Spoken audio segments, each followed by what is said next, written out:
চলছে সেই ষড়যন্ত্রকে এই নারায়ণগঞ্জের তথা বাংলার গণতন্ত্রকামী মানুষ প্রতিরোধ করবে।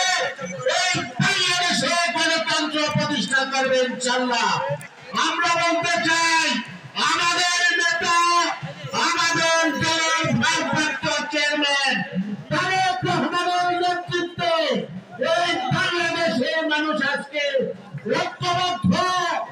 আজকে তারেক রহমানের নেতৃত্বে এই বাংলাদেশের আশীর্বাদ মানুষ চায়। এই বাংলাদেশের রাষ্ট্র ক্ষমতায় বিএনপি আসুক।